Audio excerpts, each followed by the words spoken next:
She was frozen in the river holding her baby, until the mountain man dived after them. The storm didn't just fall on the Wyoming frontier. It attacked it. Snow came sideways, sharp as thrown gravel, driven by a wind that clawed at skin and stole breath right from a person's lungs. The sky had turned an iron gray, the kind that promised death to anyone foolish enough to be wandering after sundown. But Mara Hale and her husband had no choice. Mara held her infant son tight against her chest, her arms wrapped around him so fiercely her muscles burned. The child gave a soft cry, barely audible above the roar of the wind. She bent her head and whispered against his tiny ear. "Hush now, Eli. Mama's here. Mama's here." But even as she said it, she feared the storm would tear him from her grasp. Or worse, the man behind them would. Caleb trudged a step ahead, one arm shielding his face, the other gripping the reins of the weary mule that carried what little they'd managed to flee with. Snow clung to his beard, froze thick in his eyebrows and made icicles of his lashes. He kept glancing behind them. Every time Mara wished he wouldn't. Every time she couldn't stop herself from doing it too. Behind them, barely visible in the endless white, was a figure, sometimes clear, sometimes lost in the curtain of snow. But always there. Always moving. Always coming for them with a determination that made Mara's skin crawl. Caleb's voice was swallowed by the wind as he shouted, "We're gaining ground, Mara. Storm's working in our favor." But Mara heard the desperation beneath the words. He wasn't reassuring her. He was trying to convince himself. The snow around their boots was knee-deep now, and the wind screamed over the frozen landscape like a wounded beast. The pines shook violently, their branches shedding snow in white avalanches. The world felt wild, untamed, and furious. Mara's mind replayed the moment everything fell apart just hours ago. The slamming of their cabin door, the knife dug into the table, the threat scrawled on a scrap of torn paper. "You belong to me. I'll find you. I'll take the boy first." The man who had written it had no claim on her, not legally, not morally, but he believed he did. Possessive. Obsessed. Dangerous. The type who wouldn't stop until he had either her, or her corpse. Caleb stumbled, caught himself, and forced his legs onward. His breath came in harsh bursts. "We're close to the river," he shouted. "Cross it and he'll lose our tracks." Mara prayed he was right. But the river was a death trap in weather like this. Half frozen, half black water, hidden cracks, ice that could hold one person but not another. People avoided it even in clear daylight. Then another sound ripped through the storm. A distant shout. Not Caleb's. Not hers. The pursuer. Mara felt her stomach drop. The voice carried a tone she recognized too well, a crazed, triumphant certainty. He had not lost their trail. He would never lose it. Caleb whipped his head around. Even through the storm she saw the terror flash in his eyes. "Mara, run." She didn't hesitate. She held her child closer and pushed forward, snow rising to her thighs. Each step felt like lifting a mountain. The world blurred, white wind pain. Her heartbeat roared in her ears. The storm grew worse, swallowing the sky, swallowing sound, swallowing hope. But they could not stop. They could not look back. They could only run from a man who believed he owned her soul. Mara's foot slipped. She caught herself on a low branch, heart hammering. The baby whimpered, cold and frightened. "Hush now, sweetheart. Mama's got you." Somewhere behind them, closer now, boots crunched in the snow. Heavy. Steady. Unstoppable. Caleb reached for her, his glove closing around her elbow. "We make it to the river," he said, panting. "We cross. After that, he's the one in danger, not us." But Mara wasn't so sure. The storm howled louder as if the frontier itself were warning them. Hurry. Run. Or die. And as they pressed forward into the blizzard, the river loomed unseen just ahead, dark, broken, deadly, waiting for the moment the ice would give way beneath them. The blizzard thinned just enough for the river to reveal itself. A long black wound cutting across the frozen land. It looked calm from a distance, almost beautiful under the swirling snow, but Mara knew better. Every settler in Wyoming had heard stories of people swallowed whole by that river, the North Fork of the Powder, its ice deceptive, its current strong enough to drag a full-grown elk beneath. Caleb slowed, chest heaving as he surveyed the stretch of ice. Storms drifted enough snow over it, he said, might be thick in places. Might. Mara whispered, her voice raw. Caleb avoided her eyes. The mule behind them snorted nervously. Animals always sense danger first. Mara felt her baby stir beneath her coat, a faint movement, weak, too weak. His cry earlier had barely risen above the wind. Fear tightened inside her like a fist. We can't stay here, Caleb said, cutting into her thoughts. He's gaining on us. Mara turned, squinting through the sheets of white. The figure behind them was larger now. Closer. His shape wavered through the snowfall like a nightmare that refused to fade. She could hear him shouting, her name, the baby's name, promises of what he'd do when he reached them. Caleb gritted his teeth. Get behind me. He stepped forward to the river's edge, lifted the butt of his rifle and tapped the ice. Crack. He tried again. Crack. Then silence. This part's thicker, he murmured. We cross here. One at a time. The wind shrieked its protest, sending a wave of snow swirling over the frozen surface. It looked ghostly, treacherous, alive. Mara's entire body trembled. Caleb, what if it doesn't hold me and the baby? Caleb touched her cheek, his glove rough with ice, his eyes soft with fear he tried to hide. It will. But she could hear the lie in his voice. He shifted, testing his weight gingerly. The ice groaned under his boot, a deep, hollow sound that made Mara's blood run cold. Behind them, the pursuer shouted again. Closer now. Too close. Caleb tightened his grip on the rifle. Mara, we have no choice. If he catches us. He didn't finish the sentence. He didn't need to. Mara held her baby tighter, pressing a kiss to his forehead. His skin was far too cold. We go together, she whispered. Caleb nodded once. Stay light on your feet. Don't stop moving. They stepped onto the ice. It felt like stepping onto the shell of a dragon, thin, cracking, ancient, waiting to swallow them whole. Mara's boots slid slightly. She swallowed a cry. The baby whimpered, sensing the tension in her limbs. Caleb moved first, bent low, distributing his weight, tapping with the rifle as he went. Mara followed, placing her feet exactly where he did. The ice beneath her creaked like old bones. Wind blasted across the river, making her eyes water, freezing her hair to her cheeks. Snow danced in wild, circular gusts. The ice shifted beneath her in tiny, nerve-shattering movements. Halfway across, Caleb froze. Mara's heart stuttered. What is it? She whispered. Caleb didn't speak. His eyes were locked on something behind her, over her shoulder. Mara turned. The pursuer had reached the bank, and he was smiling. He stepped onto the river without hesitation, as if he weighed nothing, as if he believed the ice itself would hold for him and break for them. Caleb's voice was tight with fear. Go. Mara, go now. She tried to move faster, but... Crack. A thin line shot across the ice beneath her, stretching like a spider web. Another one split beside it. The baby let out a small, frightened wail. Don't stop. Caleb shouted. Mara, don't. The ice moaned. A deep, dreadful sound. Caleb lunged forward, reaching for her. But the pursuer shouted something triumphant behind them, and the river answered with a sound that made the world stop. A thunderous, shattering crack. The surface gave way. Snow, ice, and Mara's scream exploded together. Caleb reached out, fingertips brushing her sleeve. But the river claimed her before he could grasp her. Mara and her child vanished beneath the ice. For one blinding instant there was no sound, only the shock of cold so violent it felt like fire. Then the world roared. Mara's scream dissolved into a mouthful of freezing black water. The river swallowed her whole, ripping the air from her lungs and replacing it with pain so sharp it stole thought, movement, everything. Her arms tightened instinctively around the baby, holding him above her chest even as the current dragged them both downward. Darkness pressed against her. Ice above. Cold below. Death on every side. The river didn't feel like water, it felt alive. A creature. A beast. And she was inside its jaws. Her skirts tangled around her legs, twisting and pulling her deeper. Her boots filled instantly with icy water, turning her feet to numb stones that dragged her down. She kicked, but she couldn't feel her toes. Couldn't feel her hands.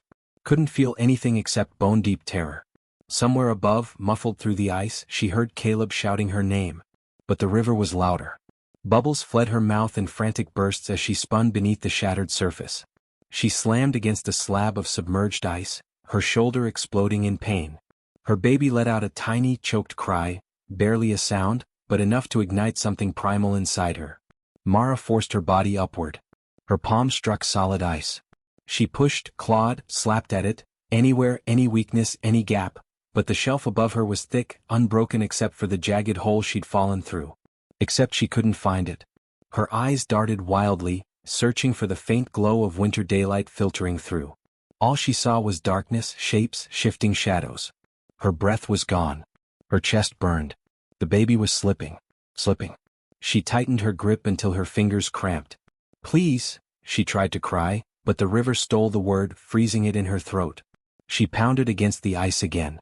Again. Her knuckles cracked. Warm blood drifted through the frigid water like red smoke. Her vision blurred. She was drowning. And the baby, her sweet little Eli, was going with her. Her lungs convulsed, fighting to breathe, demanding air. The instinct was so strong she nearly inhaled water right then. Her mind flickered with images of the cabin they'd abandoned, of Caleb's hand on her cheek, of rocking Eli by firelight, humming lullabies. Then, something hit the ice above her. A thud. A crack. Another. Mara blinked upward. A shape loomed above the surface. A man's silhouette, broad-shouldered, dark against the swirling snow. Someone was pounding the ice from above. But not Caleb. She sensed that instantly. This figure was larger. Wilder. Moving with the urgency of someone who didn't hesitate. Not even for the river.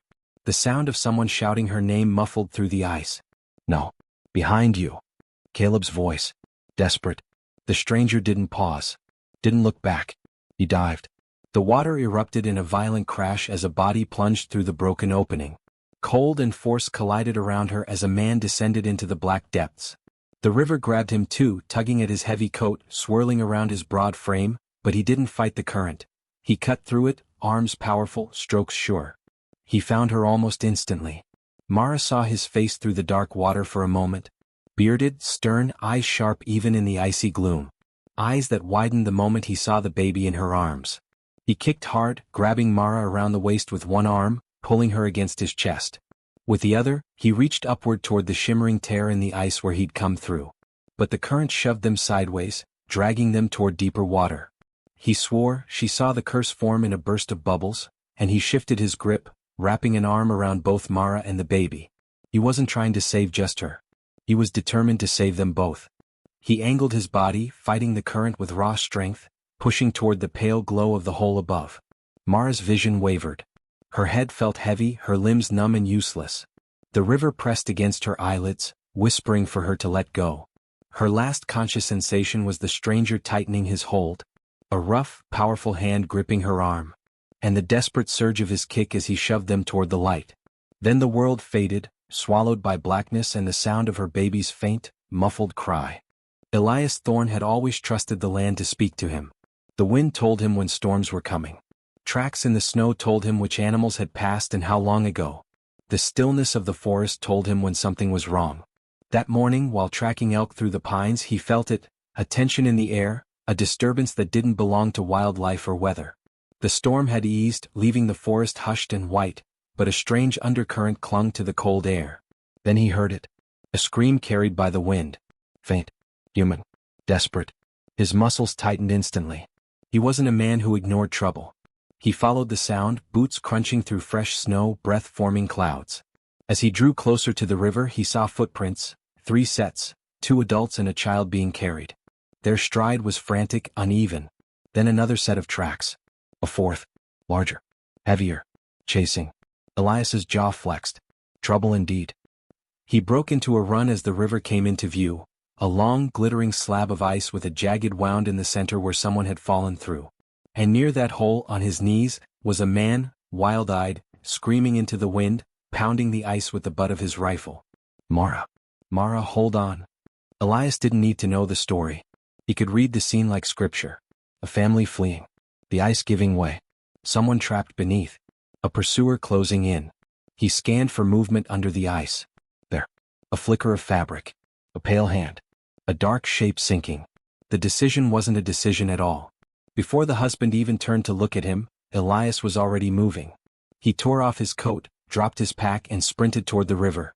The ice groaned beneath his weight, but he didn't slow.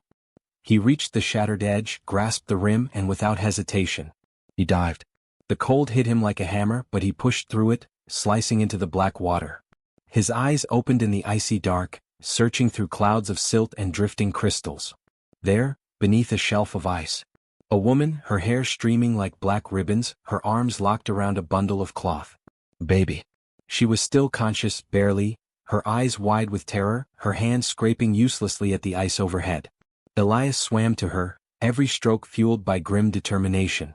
He reached out, grabbing her waist with one hand, steadying her flailing limbs. Her fingers clutched him instinctively, though she was too cold to grip hard. He glanced at the baby. The tiny face was pale, blue-lipped, but the child moved. Barely. Elias's throat tightened.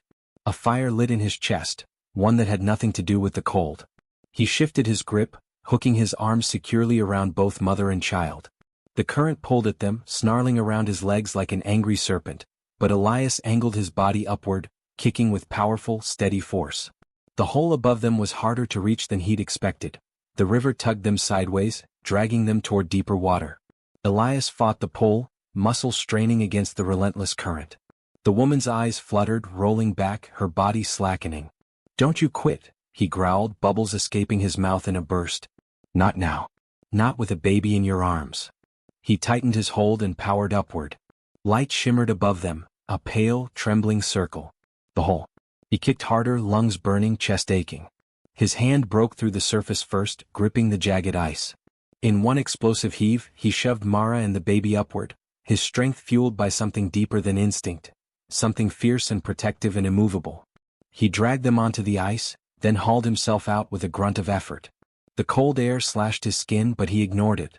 He scooped the unconscious woman into his arms. She was limp, soaked, her lips blue. The baby made a soft, weak noise, half whimper, half breath. Elias pulled both mother and child against his chest, shielding them with his body from the wind. His mind settled into calm, survival-focused clarity. "Easy now. I've got you." Caleb scrambled toward them on hands and knees, tears frozen on his cheeks. "Mara. Eli. Oh God, are they? They're alive," Elias said, though he wasn't certain. Not fully. But the baby's faint sound gave him enough hope to speak it. He stood, shifting the woman in his arms, lifting her as if she weighed nothing. "We need shelter. No. They won't last 10 minutes out here." My cabin. It's too far," Caleb stammered. "The storm. Mine isn't." Elias didn't wait for permission. He turned toward the pines, carrying Mara and the baby with swift, purposeful strides. Caleb stumbled to his feet and followed, breath ragged, boots slipping on the ice. And behind them, unnoticed for now, the fourth set of tracks stood still at the treeline. Watching. Waiting. The danger had not passed. Not even close. Elias Thorne's cabin appeared through the pines like a dark, weather-beaten guardian, logs chinked with packed mud, smoke barely whispering from the chimney, roof heavy with snow. Isolated. Silent. Hidden from the world. To Mara, half-conscious in Elias's arms, it looked like heaven. Her head lolled weakly against his chest as he kicked the door open with a boot. Snow gusted inside behind him. Caleb stumbled in after them, breath ragged, face ghost-pale with fear and cold. Inside, the cabin was dim except for the faint glow of embers in the stone hearth. Elias strode forward and lowered Mara gently onto a thick fur spread across the floor. He laid the baby beside her, wrapped tightly in wet blankets. The smell of wood smoke, pine resin, and cold air filled the room. Elias moved fast. He tossed more logs into the hearth and crouched low to blow on the embers. Orange light licked upward, growing, swelling, bursting into flame. The fire roared to life with a crackle that felt like a heartbeat returning. Caleb knelt beside his wife, brushing soaked hair from her forehead. "Mara. Sweetheart, please wake up." She didn't answer. Her skin was blue-tinged. Her eyelids didn't flutter. Her breathing was shallow, nearly imperceptible. Elias didn't waste time with despair. "Get those wet clothes off them," he ordered, voice firm but steady. "Cold kills quiet. It creeps. If we don't warm him fast, we'll lose both." Caleb nodded frantically and reached for Mara's shawl, but his hands shook so violently he couldn't untie the soaked knot. I can't. My fingers are numb." Elias pushed him gently aside. "I've got her." Caleb hesitated only a moment before stepping back, helpless. Elias worked quickly and respectfully, removing Mara's drenched layers with efficient hands. He didn't stare, didn't falter. This was a life to save, nothing more. He wrapped her in dry blankets, then lowered warm stones near her feet and stomach to draw the cold out safely. The baby came next. Elias felt his breath hitch when he unwrapped the tiny bundle. The child's skin was pale. Too pale. His lips carried a bluish tint that stirred something hard and hot in Elias's chest. "Come on, little one," he murmured, voice gentling in a way Caleb had never heard from such a rugged man. He stripped the baby's wet clothes, rubbed warmth into his arms and legs with strong but delicate fingers, and laid him against Mara's chest beneath the blankets. Skin to skin. Her heat will help him, Elias said quietly. And his might help her. Caleb sank onto a stool, hands trembling. He looked at the man who had saved his family, this stranger with the fierce eyes and calm authority, and managed a broken whisper.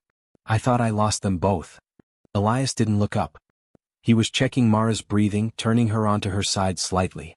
Not on my land, he answered simply. A low moan escaped Mara's throat. Caleb lurched forward, tears blurring his vision. She's waking, Mara, sweetheart? Her eyelids fluttered. Her lips moved. She struggled to speak. So cold? Elias leaned closer. You're safe. You're in my cabin. Stay wrapped. Don't fight the tremors, they're good. Means your body's waking up. Her eyes opened just enough to focus. The first face she saw wasn't Caleb's. It was the mountain man's. And for a moment, just a moment, fear flashed in her expression. She didn't know him. Didn't know why she was here or how she'd escaped the river.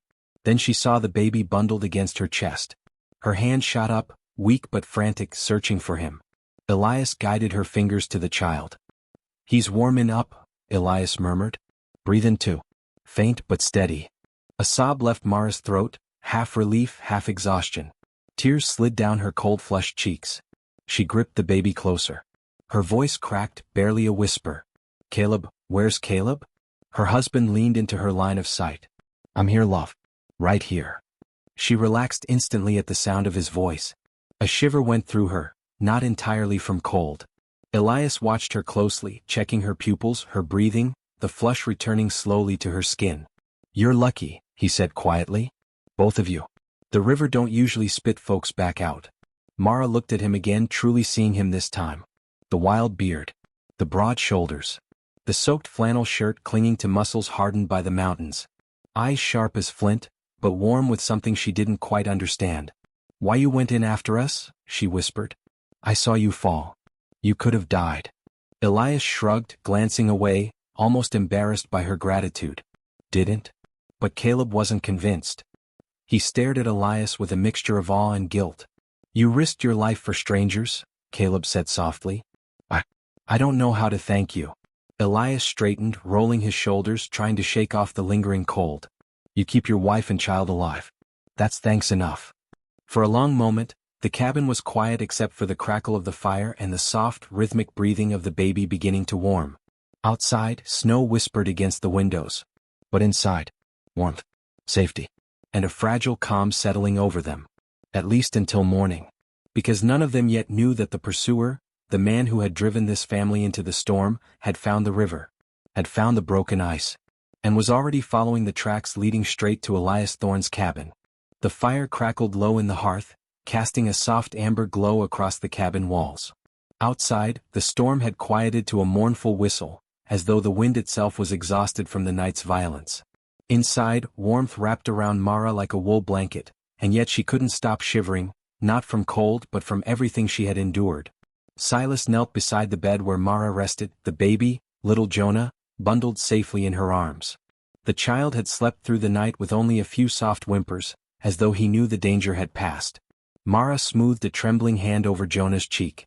Silas cleared his throat gently. You don't have to talk about it until you're ready. But I need to know if he's still coming. She hesitated. Her eyes drifted to the window where dawn was pushing pale light through the frosted glass. The blizzard was ending. But the real storm wasn't outside. It was a man. It started months ago, Mara whispered. My husband, Elias, he tried to stand up to him. Cyrus Blackwell. She said the name like a poison she needed out of her mouth. He's a businessman but not the kind anyone decent deals with. He owns half the valley and wants the rest. Elias wouldn't sell our land. Silas nodded slowly, studying her face, committing every detail to memory. He threatened us. Said if we didn't leave, he'd make sure Jonah grew up without a father. Her voice broke. Elias tried to get us out. But Cyrus, he caught us on the trail. My husband bought us enough time to run. She paused, swallowing the ache in her throat. But Elias didn't make it. Silas's jaw clenched. Not with surprise, but with a quiet, simmering understanding. Loss recognized loss. And he's still coming for you, Silas said. Yes, Mara breathed. He wants Jonah. He wants the land. And he wants me punished for defying him. Silas stood, pacing slowly in front of the fire, a mountain of a man whose silhouette seemed carved from the surrounding wilderness. His voice was calm but edged with steel. He won't get through that storm. Not today. But he will come looking once the sky's clear. Mara forced herself to meet his eyes. I don't want to bring danger to your home. Silas shook his head. You didn't bring it. It found you. There's a difference. She blinked, startled by the gentleness behind his words. Silas moved toward a shelf and lifted down a weathered box. Inside were maps, a compass, a knife and a revolver. Items of a past life Mara couldn't yet guess at. He didn't explain them. Not yet. Instead, he sat on the edge of the table and looked at her as though making a solemn vow. You're safe tonight, Silas said quietly. But by tomorrow we'll need a plan. And no matter what comes, Mara? His eyes softened, warm as the fire. You're not facing it alone. The words struck her with the force of a promise she hadn't heard since Elias's death. A lifeline. A shelter. Her heart splintered, grief and gratitude warring inside her. She held Jonah closer, tears slipping silently down her cheeks. Not all because of fear. Some because, for the first time in months, she could finally breathe. The next morning, the mountains woke first, pale gold light brushing the peaks, turning the icy world into something fragile and holy. But inside Silas's cabin, there was no peace. Only preparation. Mara fed Jonah by the fire, hands steady despite the storm gathering in her chest. Silas strapped on his old revolver belt with the quiet acceptance of a man who had promised himself he'd never need it again. He caught her watching. You ever use one? He asked gently. She shook her head. I hope I won't need to. Good, he murmured. Hope's a rare thing out here. He loaded one more round. Outside, the wind had died to a faint, ghostly sigh. Silas opened the cabin door just a crack and scanned the valley below. Even before he saw the riders, dark figures cutting across the snow, he felt it in his bones. They're coming.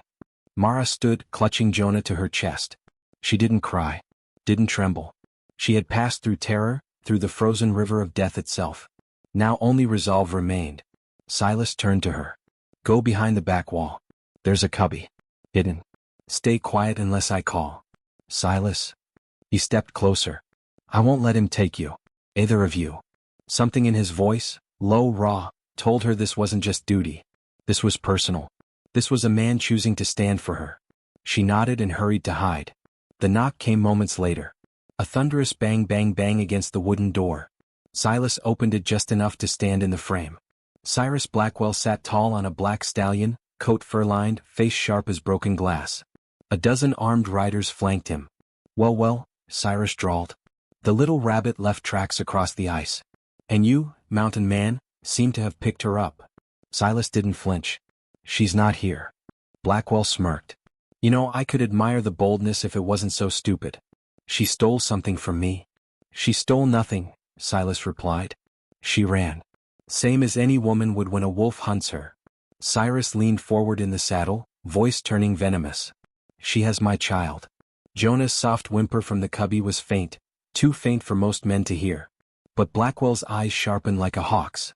He swung off his horse. Move. Silas stepped forward, blocking the doorway. Not happening. Cyrus snapped his fingers. Two riders dismounted and raised rifles. What happened next unfolded faster than sound. Silas slammed his shoulder into the door, knocking one rifle aside. The weapon fired wild into the sky. Snowbirds scattered. Cyrus lunged, tackling Silas into the snow. The two men, one built by hunger for power, the other forged by the mountains, hit the ground with bone-jarring force. Cyrus swung first. Silas absorbed the blow, grappled, rolled, and pinned him, but Cyrus fought like a starving wolf. Snow flew. Blood dotted the white ground. Inside the cabin, Mara pressed Jonah close, tears sliding down her cheeks silently as she prayed, Lord, not him too. Outside, Cyrus wrenched free and drew a knife. Silas saw the steel flash. Mara's scream tore through the cabin walls. The blade slashed across Silas's arm, but in the same heartbeat, Silas grabbed Cyrus's wrist, twisted, and slammed him backward into a snow-drifted stump. The knife clattered.